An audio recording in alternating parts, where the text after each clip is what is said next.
Okay, yeah, I think my biggest concern with individuals who are taking on duplexes, specifically large duplexes and multifamilies, is I really do believe that oftentimes when people acquire these properties, it's like they don't have a blueprint or an end game. Like they don't know really the purpose for acquiring it. It's just like it's good arbitrage. I know this is a good investment. I'm going to get it, right? And then I'm going to figure it out. So maybe I'll sectionate it. Maybe short-term rental. Maybe fix and flip. And I'm not saying that's necessarily her, but when I'm talking to a lot of these buyers in the marketplace and even the sellers, because sometimes the sellers or buyers that shouldn't have bought. Oh, absolutely. So it's Yeah. obvious to me that like when you looked at these properties, you didn't have a plan. It was just like, this is cheap. I'm gonna get it. And because it's cheap, I'm gonna earn money with it. And I'm like, man, it's just like any other business. Real estate's no different. You need to have an exit plan. And people don't have it. And that's my only concern with this purchase. At least it was a concern, but I'm getting the feeling now that she she knows what she wants to do, right? Mhm. Yeah, yeah. But anyway, I'm excited about it. I'm excited about it. So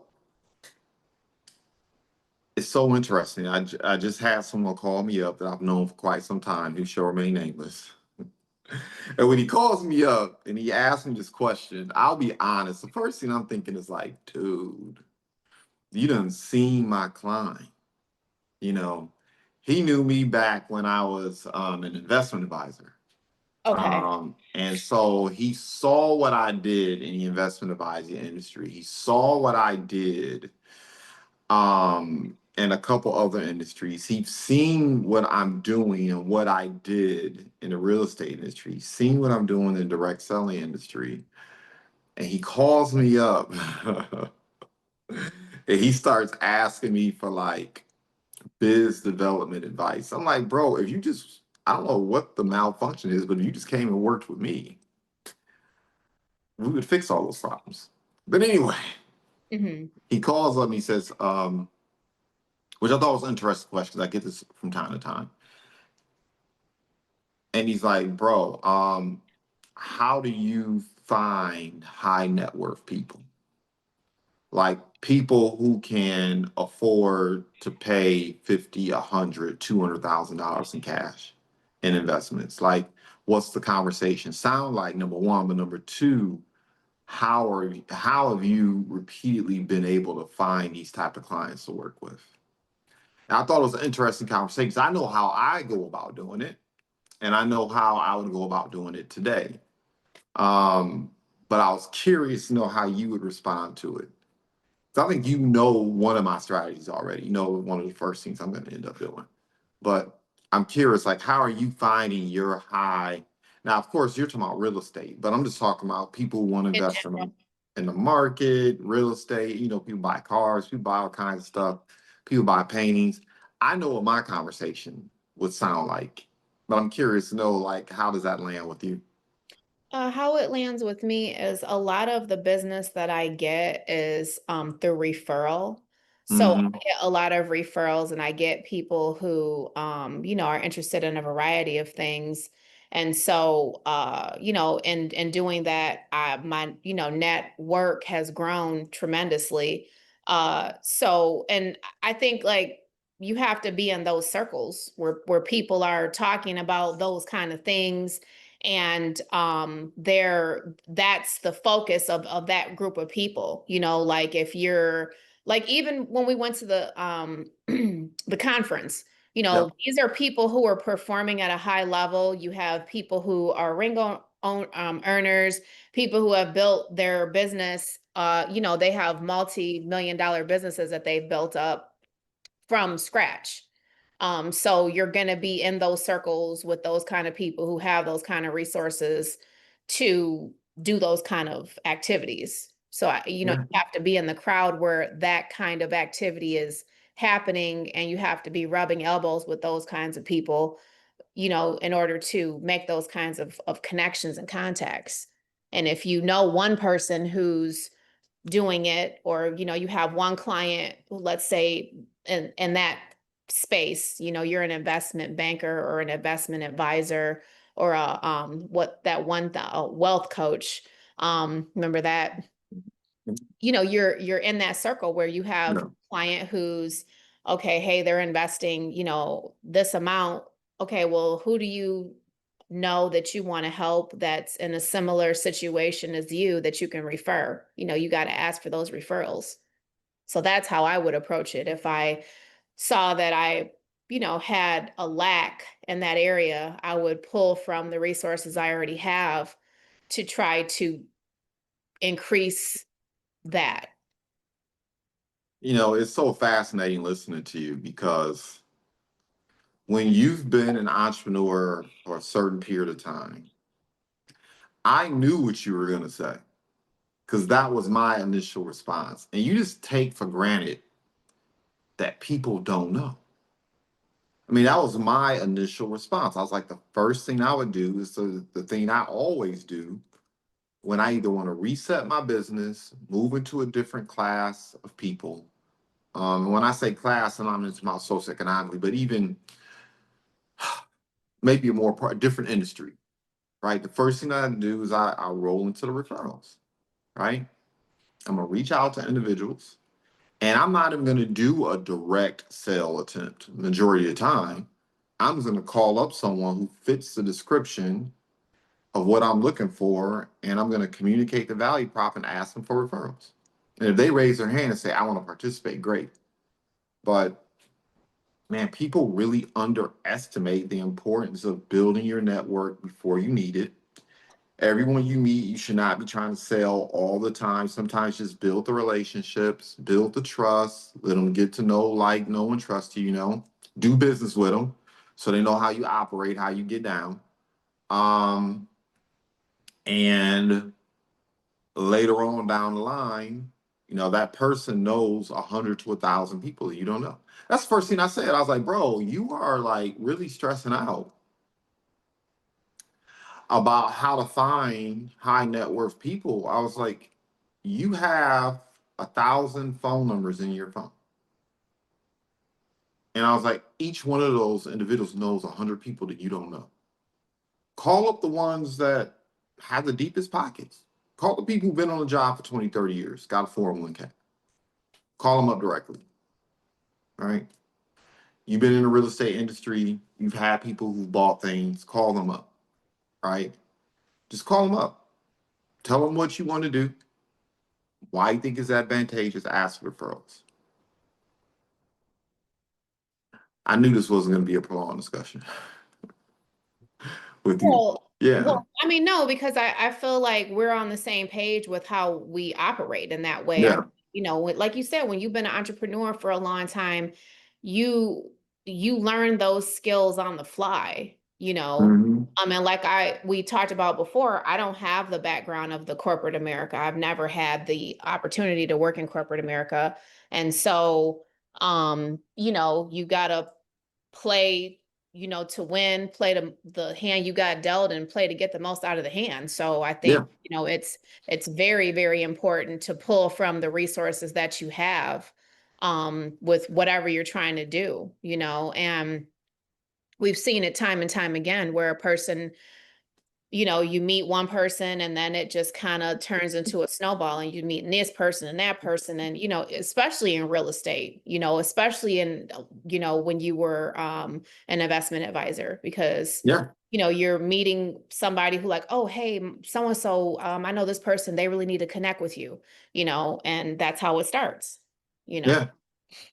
Yeah. I mean, if you've been an entrepreneur for more than 5 years, because 2 years is really, that's the separator. That 2 year is when, if you have a lottery ticket attitude, that 2 years really what separates the grown adults from everyone else, right? If you can make it 2 years to 3 years, that's usually with most businesses, whether you buy a UPS store or you're in some type of skilled, whatever the case may be. Usually you break even at that second and third year. So I'm a firm believer that once you get to that fifth year, if you haven't begun to develop a network where you can pivot, and if you're not in the process of developing a relationship where you're building a network of 1,000 fans, let's say that 1,000 fans, I'm gonna start looking at you sideways. It's something you've been doing. You've been way too transactional. Let's put it that way. And then I'm thinking of a book that I know helped me out early on in my career. By I think it's Bob Berg, Endless Referrals. I need to acquire that book again and reread it. But that book was so instrumental because I remember my first few years, you just trying to survive. I mean, you developing relationships, but You said Bob Berg, Bob Berg. B-E-R. I'm using my phone today, so let me look it up right quick. Okay. Endless Referrals. I want to make sure you get his name right. But it's I mean, shameful. I think like a lot of times when I find it Bob Berg, so BOBBURG, Endless Referrals. B-U-R-G. Yeah, that book doubled my income. There's a lot of books that helped me grow my income and grow into the professional I needed to be. And of course, those things, 10x. But when the book that gave me the quickest hit in the short amount of time, I will always point to that book, Endless Referrals by Bob Berg. I need to read it again. I think I have really started to find true value in not whizzing through books, like just, trying to read them as quickly as possible. Because I feel like a lot of people from our group, like you, Mr. Peden, especially, have mentioned on numerous occasions reading chapters more than once, taking notes, reading books more than one time. Where it's like, okay, I could see the value in that. Just like if you watch a movie more than one time. But I would start implementing it is really a game changer, I think. I think that that's very much helps you to level up, even just on a mental note. Like if you're trying to develop skills of more discipline and things of that nature, I think it's definitely a game changer for sure. Yeah. There's a book out there by John, and you'll hear, right? If you listen to, you listen to anyone that understands what we're talking about, and you start getting in certain circles, you'll keep hearing the same authors. You'll keep hearing the same book titles, right? The book that I'm thinking about is Today Matters by John C. Maxwell and Leadership Gold and the 21 Irrefutable Laws of Leadership. And I think he references more heavily in one book. I can't remember which ones they starting to blend together. But in one of the books in particular, he talks about how when he reads books, he'll in his book, he'll either categorize things like by topic or the nature of it, or he'll do that in his journal. And that's something that I don't do nearly as frequently as I used to, but I still do it today, right? I think that's so important because they say the teacher will arrive when the student is ready. I'll be reading something. I'm like, man, I know this is profound, but maybe I'm not ready for it yet. Maybe it's just not applicable yet, but I want to journal it somewhere or save it somewhere. So when the situation arises where that information is applicable, I can go back and reference it. That's a strategy I've employed time and time again, where I've read books 3, 5, 10 years ago, even when I've gone to trainings that other people have given. And it's like, this person is bringing value, and I might not understand what the values are, but I'm still going to take notes. I'm going to reference this topic, right? And then, of course, like you said before, it's like listening to a song. For me, that's why I read a lot of the same books over and over again, particularly if I found them to have a really profound impact. Is because it's just like listening to a favorite song that I heard 10 years ago. Well, 10 years later, I'm a different person. So the song lands differently. As a Absolutely. different, you hear it different, right? Stuff that Yeah. you overlooked before, you're like, oh, or like I said before, you just look at it from a different perspective. Like, I don't believe, because I don't want to be hypocritical, because I will sit down and read 500 to 1,000 books. I'll do it. But I also understand the value of grabbing a hold of maybe a good 10 of them and 15 of them that really, really answer the questions that you need answered and revisiting them over again. I believe that's invaluable too. Yeah. I'm trying to think of the other way I would go about. I mean, the bottom line is it all ends begins referrals. Like I remember when I started my career 20 years ago. My gosh, it's longer than 20 years now. Man, I lose track of time. But I remember so let's say you don't have the network yet. Let's say you haven't been in business for 5, 10, 15 years. Mhm. How I would go about doing it. I remember how I did it. Um, I called an attorney that used to walk into the bank where I started my career. Well, I didn't start it, but when I post U of M, where I started my career in the banking industry, there was an attorney that continually walked into the bank over and over again. Dude was a mess too. It was a mess. Oh my God. The Um, attorney. huh? The attorney. The attorney. Oh, he. Oh, Then there was a politician that used to walk to the bank. Mess, man, just straight up mess. some character. Then there was a couple other business owners that looked like they had deep pockets, but they ain't really have deep pockets. They should have had deep pockets for the assets they were controlling and dealing with, but man, it breaks my heart to think about those days because I see it happening now. I see the same thing happen over 20 years later. Business owners that own assets, I mean, staples in Detroit metropolitan community. And these business owners are getting ready to lose those businesses for the same reasons they were losing them 20 years ago.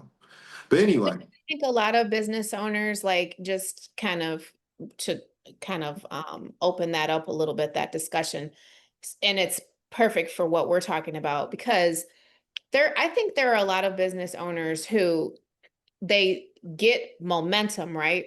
And they start to see that they're getting successful, their overhead increases, their expenses increase, and their spending on things that they want, not need, increases too. And that's how people end up on that hamster wheel of like, okay, like you said, they're about to lose their business. Like they have these great assets, but everything that they're making is either covering overhead or covering something that they want, not what they need. And I think that happens to a lot of people who get success and who have successful businesses that are bringing in a lot of money and generating a lot of money because it's easy to fall into that trap. When the more you make, the more you want to spend. it's interesting, right? Because in my 20s, in my 30s, I started really growing out of it in my 30s. But years and years of bad habits are still hard. So even though my mindset was shifting, my habits, my mindset and my habits shifted at different paces. And now they're just congruent. The moment in my mind, I'm like, I want to do something, the habit shifts immediately. But in respect, almost immediately. So I remember the investment advisor industry, one of the best lessons it gave me is that wealth is quiet. Real money is quiet. Okay. Real money is quiet. I knew people who were knocking down 7 and 8 and 9 figures. They would be up in Walmart, they would be up in Target, they would be walking up and down the street downtown somewhere looking like spam. Regular jeans, worn down gym shoes, flannel shirt, I mean, like what I'm wearing. You would not see the money. They didn't wear their money, Okay. right? Um, Now if you go to their homes, obviously they live in their money. Um, a lot of them had regular, used vehicles, unless they were really going somewhere where they were, where they had to show up a certain type of way. Right. Um, Obviously, depending on the event or situation, when they showed up, they showed out, right? But for the Mm-hmm. most part, like even when I attended U of M, when I was doing our van to put myself through, to have money to put myself through school, particularly after a sit-in, which drained us all financially. I was like, I got to get this money. But anyway, um, I remember the people who would come in our van who would spend the most. It took me a while, but I began to realize that the people who came in loud, pointing at stuff, touching everything, almost kind of braggadocio about what they about to do. No, Right. they come in there and argue over a leather couch trying to negotiate more than 10, 15% off the couch. Versus the people who came in, like I said, looking like spam, they would walk in, bedroom set, boom, living room set, boom, dining room set, boom, special order. Like there wasn't much haggling. Yeah, they wanted their discounts, but they were coming in buying entire basic sets for their homes. And it was just they just moved and looked totally different. And I don't forget that. And at this stage, and this has been coming on me for a long time. I mean, when you are an entrepreneur, I'm trying to be coquettish about this, but I'm not. Look, I'm more excited by the interest that's being earned on my money than buying a new car or boat or watch could ever make. To me, that's more exciting. Getting involved more so and more frequently in real estate, any monies that I get out of the real estate industry is going towards two things: taxes and for future investment, and watching that balance grow. Watching that asset, like seeing my net worth increase is far more valuable than anything I can buy. And entrepreneurs really have to begin to understand that. Like a lot of these business owners I'm talking about, they were focused on the income, what I can buy right now, how I can stunt right now. How can Mm-hmm. I, roll up on and get some chick to sit in my car right now or leave out right now and all that. And I remember the conversation I had, even as a young person. I remember the conversations because a lot of them were 15, 20, maybe even 30 years my senior. And I'm like, Dad, you at this age, you doing what the 20-year-olds are doing? You thinking the way we thinking? I was like, all right, bro. I knew some of them were going out of business just because they were doing young man stuff. And I was smart to know the young man stuff will part you with your money. Um, the lesson I would want to impart to these business owners is that, like, you're not winning. So, number one, your business is not just paying you enough income for you to buy the stuff that you want and or need and or want. It needs to be generating so much revenue that you can invest back in it, whatever that may mean. So that staff, that's better talent, that's specialized talent, whether that's acquiring other businesses, whether that's investing in research and development so you can continue to crush your competition 5, 10, 20, 30 years from now, whether it is generate enough revenues where you can begin to invest in other asset classes like stocks, natural resources, et cetera, et cetera, et cetera. Like, I personally will not feel comfortable until my businesses are able to do those things. I can't get comfortable. until those things happen, right? And then maybe like when I can loan myself $200,000 out of my business to take advantage of that way of paying yourself without paying taxes on the income. My business can afford to do that for me. Okay, you might see me act up a little bit. Yeah. You might start stunting a little You'll bit. you'll see me start stunting a little bit. You know what I Okay. mean? But otherwise, no.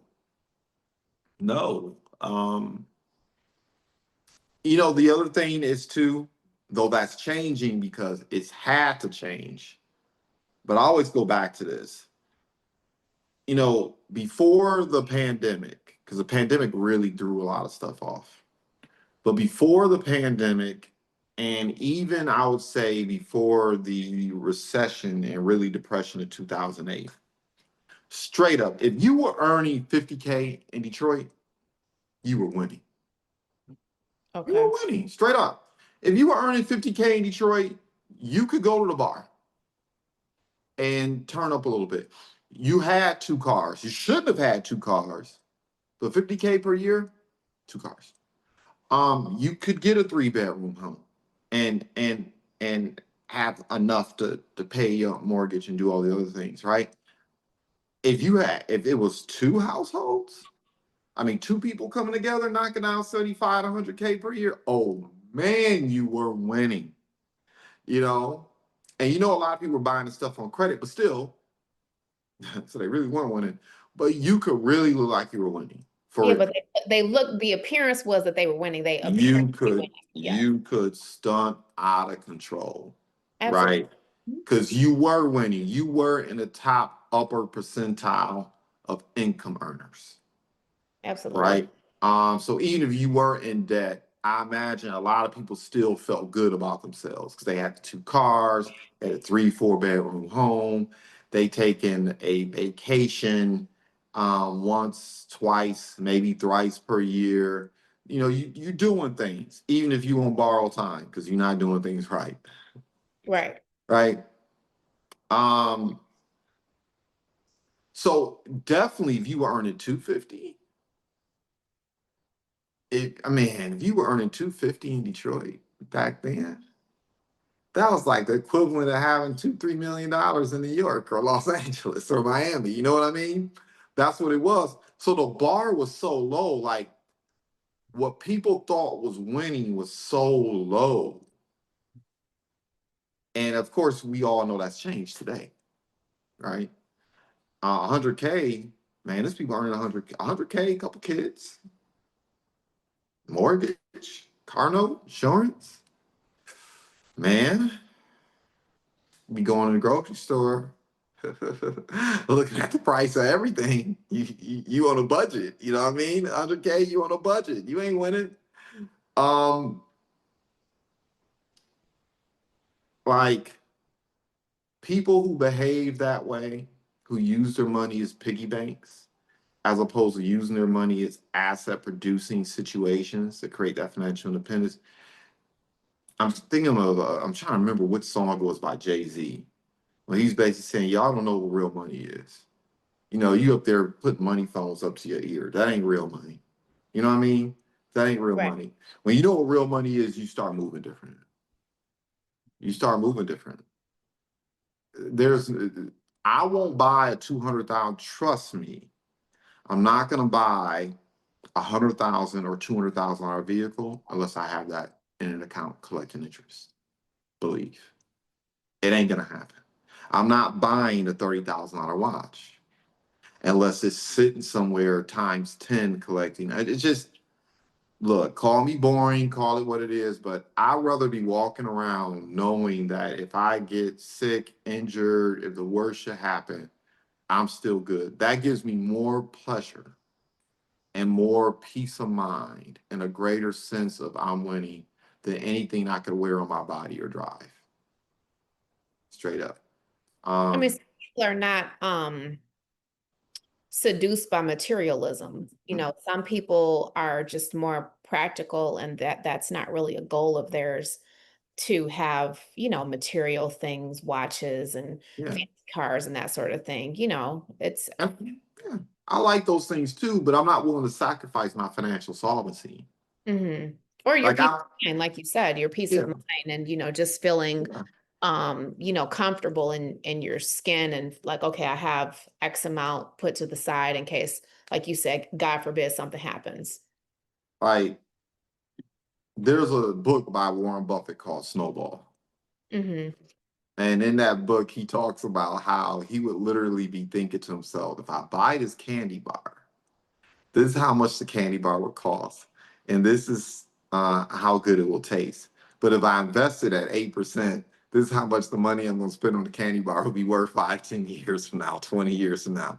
And I'll be frank, I'm thinking that a lot. When I'm getting ready to purchase something, that is the question I ask myself. Is the value I'm going to get out of this thing going to be worth more than that money invested somewhere is going to be worth 5, 10, 15 years from now? I start doing that math now on a regular basis, almost about everything, about everything. And when you start doing that math, your habits change. It's like, yeah, even in terms of what I plan to do in real estate, even in terms of what I plan on, I'm a former investment advisor. Obviously, I'm going to invest in the market. There are things I want to do there. Um, Everything I'm doing has a 5, 10 year horizon. Everything has a 5, 10 year horizon.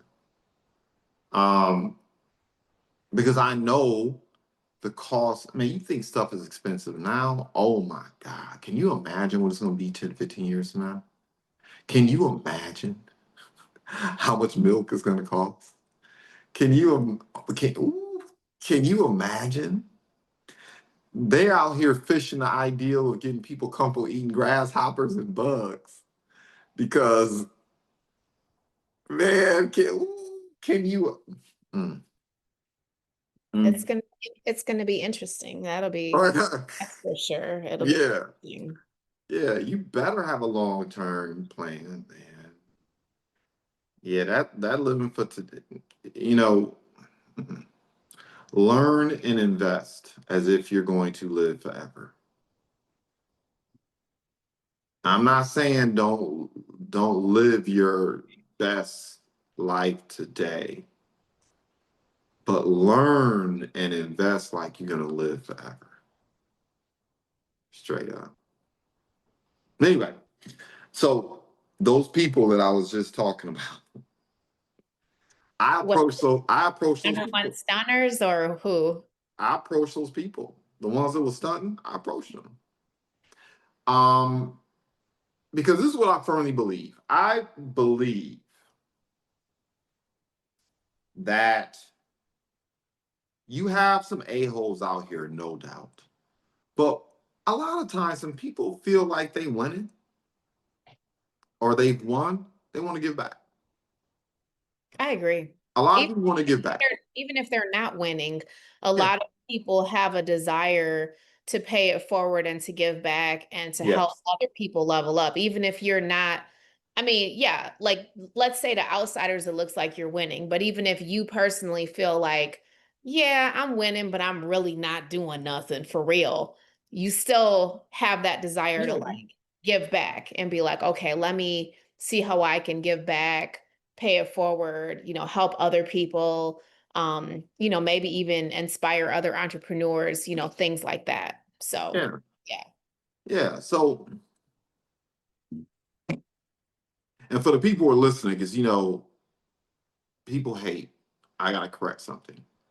I'm not getting a $200,000 vehicle unless I have $2 million sitting away somewhere. If it costs more than 10% of my reserves, I'm not getting it. I don't need it. But let me correct that. Anyway, yeah, people want to help out. People want to, so that's what I did. I contacted these individuals and I was straight up with them. I was like, look, I'm brand spanking new and what it is that I'm doing.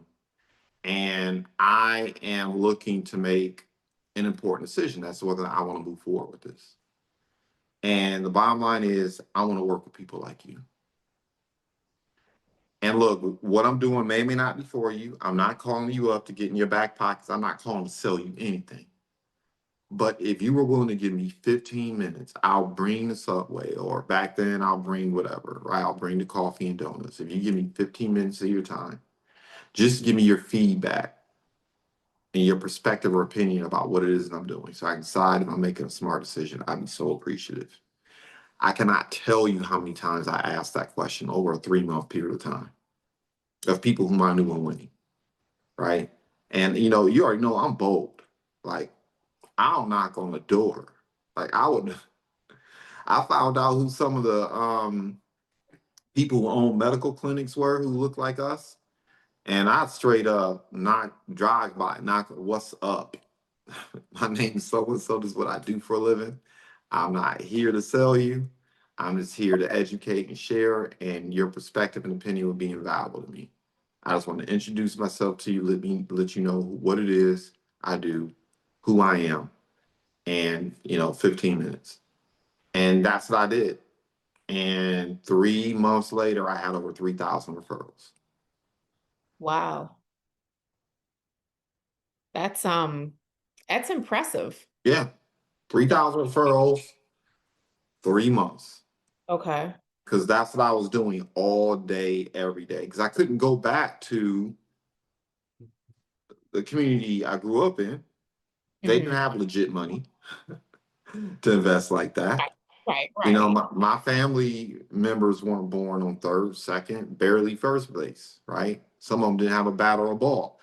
While I was at U of M, because I didn't know any better, which is what I'm teaching my children, like, I was there thinking about grades and performing academically and all this other stuff. The people who were making moves, they were there building relationships.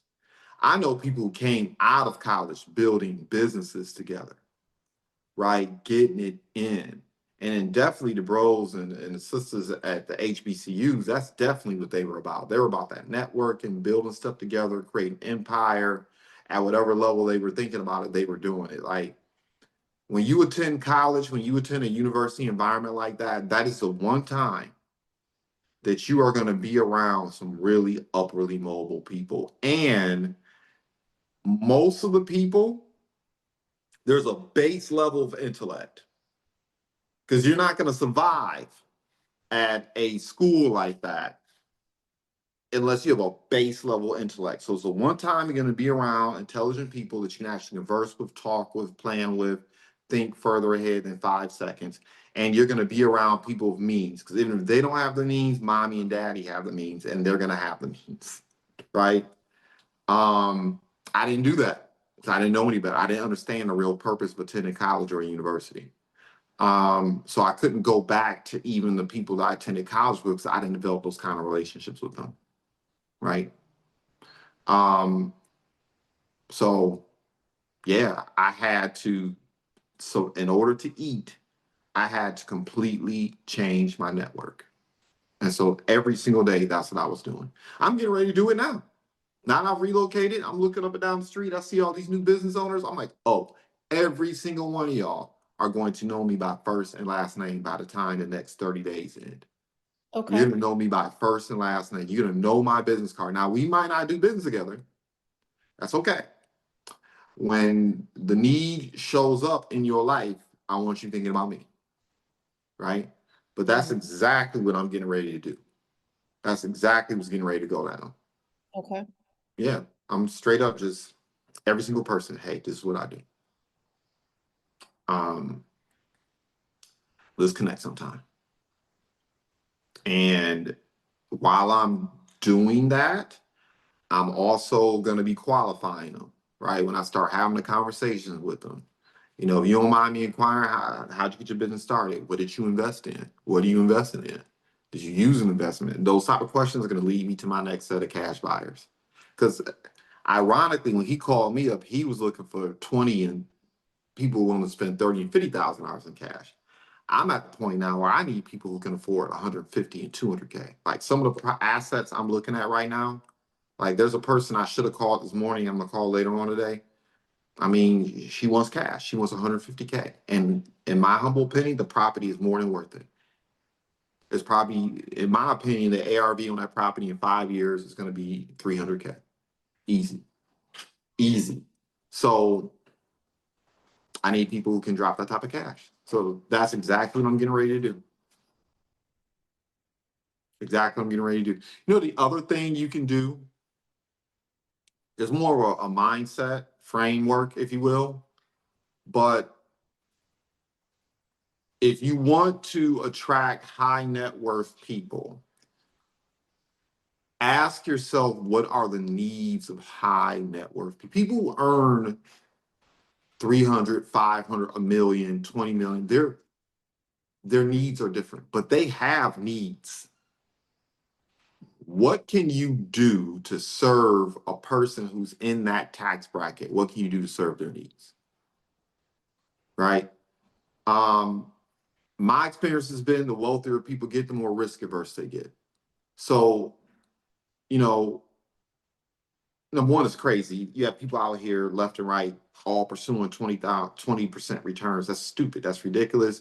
We are like an unprecedented time. Real estate is not going to continue to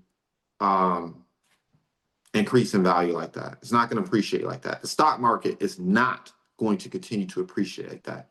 Historically, real estate has increased by 3 to 5% annually. That's normal.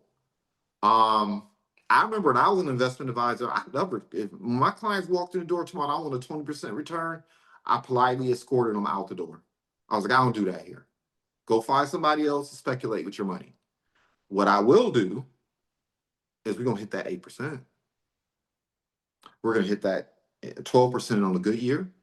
And when the economy fell off the cliff during the recession, I'm proud to say that almost all my clients to a T did not lose money. They Oh, were wow. still earning 3 and 5% on majority of portfolios I put together. Okay. Now, the strategies I used back then to make that happen wouldn't work today, but still, that was my goal. And the reason being is with the higher the net worth people I worked with was, the more they wanted that consistent. They just want to know, look, I don't want to take a loss, right? I'm 50, I'm 60, I cannot afford to. They don't want to take a loss, but can you give me a consistent gain? And I will tell them, I'm not going to get you 20, 30%. I'm sorry, I can't promise you that. I'm not going to lie to you. Um, I know what you're looking at on the news and all this other nonsense, but let me show you how I can get you that 8%. And then if the world goes to hell in a handbasket, you don't catch that L. Right. Well, Like, I mean, sometimes the news is like, tabloid fodder, and yeah, a lot of it is make believe. Let's be honest. yeah. You But get these people that are talking about they're making, 20, 30%. And it's just like, okay. yeah, okay. Um, yeah, you keep playing with money like that if you want. But in any respect, like someone who's earning over 250K per year is looking for tax relief. So what can you learn? What services can you provide? What can you do for them that will help them eliminate their tax issue? In real estate, it's amazing to me, man, how many investors and how many real estate agents. Oh, I don't have it behind me. There's a book that I need to reread. I read it last year because I want to just bone up again on it. It's amazing how people don't understand all the benefits tax wise to owning real estate.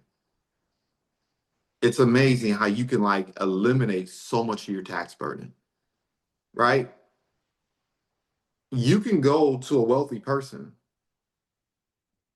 or approach somebody that has deep pockets and say, look, I can't get you these 20, 30% returns, but how about I help you eliminate, a good 50% of your typical tax burden? I'm not going to promise to eliminate all your taxes, but if you're accustomed to paying this amount of taxes, how about we talk about how to lessen that by 20, 30%? How does that sound? Yeah, talk to me about that. I'd like to learn more about that. Um, Look, you own this real estate, you own this business, you have a mixed family. Look, let me have a conversation with you about legally what's going to happen if you get into a car accident or if you meet your maker, right? Because nobody rehearses funerals, right? Let me talk Right. about what's going to happen with your mixed family, what's going to go down. because you've been sitting down talking to these yahoos saying all you need is a will and a box that you can get from Walmart. No. Let's have a conversation about how you should really structure your business. Let's have a conversation about how if your son gets into a car accident and hits somebody and breaks their hip, and then because the son is driving a car, your company cars, you let your son do that, right, for a day, just because you want to let your son have a good time, or your son's driving your car and that happens, and then you have a business that you have not updated your estate plan, and you have a business that's exposed or an investment that's exposed because it's not titled correctly, it's not in the right asset class, you don't have the right business structure. Let's talk about what that looks like. Let's talk about what that looks like. Let's talk about, this type of stuff that people who have like serious, because it's amazing to me, like we being entrepreneurs, we don't know what we know. It's easy to think that just because someone's a doctor, they're smart at being a doctor. That does not mean they're smart at finance. Does not mean they're smart at managing their assets and managing their lives, And right? it doesn't mean that they're making a lot of money either because, they could have a lot of debt that they're paying down That and too. be,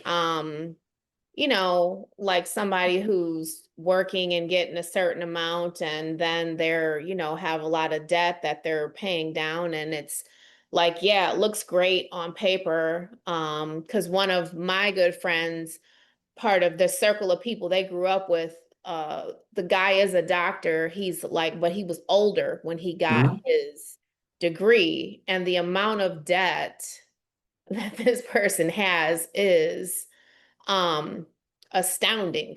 Mhm. It's really when we were talking about it, I was thinking to myself, like, well, I mean, he'll probably be paying that until the day he takes his last breath because it's just that large. Because Yeah. it's very, very expensive to go to grad school and all that kind of, it's very expensive. So yeah. Post undergrad beats them pockets down. Mhm. You better build an asset. You better get tenure somewhere. Right. Straight up. Um, I guess what I'm saying is fix rich people's problems. Hmm. That's another way to get introduced to other individuals who are um, wealthy. Hmm. Even at this stage, if I find somebody with deep enough pockets who have a problem that I really genuinely enjoy solving, I'll do it pro bono or for a smaller amount of money. I will do it just to get in the door, prove my worth. They become my receipt, get their permission. Do you mind being my receipt that I'll solve this problem for you? Yeah, yeah. I mean, that's how you do it.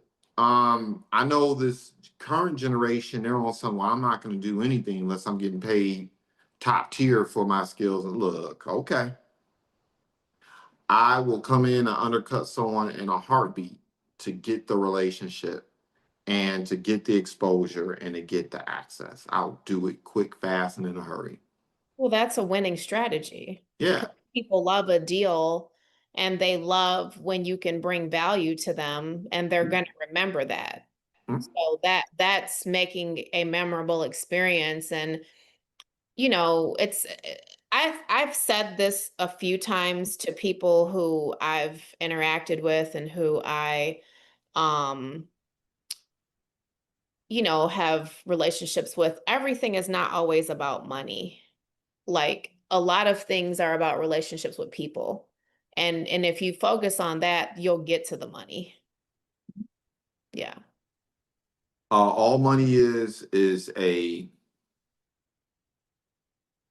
receptacle, emblem, token of value. That's all it is. So the more valuable you are to the people around you, the more the money will find you. Right? Key number one, be of value to people who have it. And make sure you're in an environment where people appreciate your value. But if you address those two things, you'll never be without money. Agreed. Mm-hmm. Or resources or referrals. Mm-hmm. Yeah. Yeah. Yeah. Yeah. It's fascinating. I wasn't expecting this conversation to take that long. I knew we were going to be on the same page I and mean, thinking yeah, about the same thing. yeah, of Yeah. course, of course. I mean, and it's things that we've discussed, and you know, we always try to bring value to the, you know, our format here. So Yeah. So you and your phone, I know what you're doing. well, they had some questions. Uh-huh. Yeah, I know. Yeah. Uh-huh. My I got my focus on, so I'm not getting I know as soon as we end up here, I'll have like 20 text messages. Um, she needs to know. I think she thinks I'm gonna be at the closing. Right, but you're not. I know, but I'm gonna text her. I can let them know that. Yeah. Like, We didn't need to let them know it's not because I'm being rude or obnoxious. no, no, I no, no, no, have no. It has nothing to do with that. It just has yeah, to do with the fact that it's just not convenient. I yeah, mean, personally, like if I have a traditional closing and it's, you know, like a traditional, somebody that's traditionally buying, I'll make it my mission to be there because it's a special day for you. right, However, for an investor, 9.5 times out of 10, I'm not going to be there because it's just a completely different situation unless it's convenient and unless they really need me there. right. 9 times out of 10, they're going to be signing electronically anyways. They've both been communicating with me. That's why I'm like kind of like in my I see phone. it. You know, but I'll give them, you know, a quick, and a lot of times too, I like to just text because they get to be too needy where you're just like, all right, it's very cut and dry. It's Yeah, sent to you, you're gonna sign, bam, up out of there. yeah, And it'll be a done deal.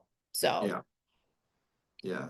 yep. And You know, I'll let them know too that it's really traditionally it's really not you know, it's, there's no reason for you to be there.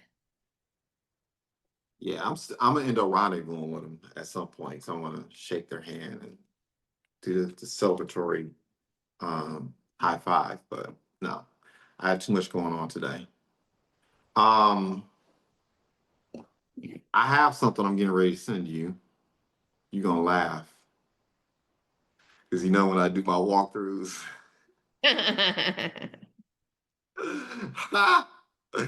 You know when I do my walkthroughs, I have to have color commentary on my videos. um, yeah, I'm gonna get this to you. Make this happen. What are you excited about though, right now? um I'm excited about the fact that I have the correct um, version of QuickBooks now.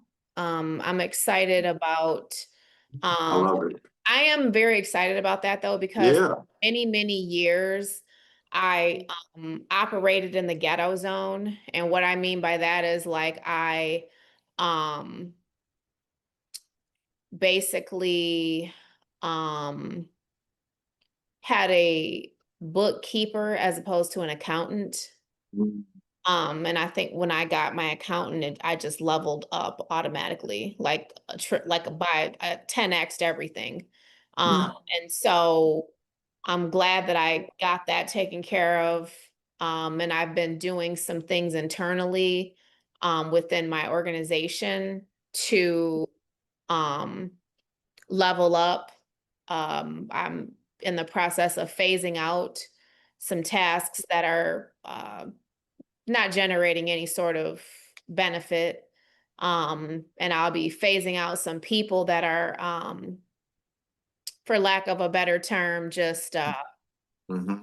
the relationship is more parasitic than it is anything else, you know. Yeah. It's, I didn't know you were dealing with, yeah. I mean, no, it's just like, I think like sometimes people just get too comfortable and they Mm, need, that wake up call. And so I'm doing a lot of things internally, and then I have some other things that I'm, in the process of resolving. I resolved something yesterday, a legal situation with a non-performing roach living in a property. why are you out of control? What is going on with you? I'm saucy today. I'm very saucy. And I was uh, I was very saucy yesterday that with person my upset you for you to go there. I mean, it was just a combination of things. It was a combination of them, their $10 court-appointed attorney with their 13 and below skirt on and their dime store perm. Oh my It God. was a whole, just a lot. So I've Is the resolved. case over with? Oh, absolutely. Okay, Yeah, good. All right, keep going. yes. It's over.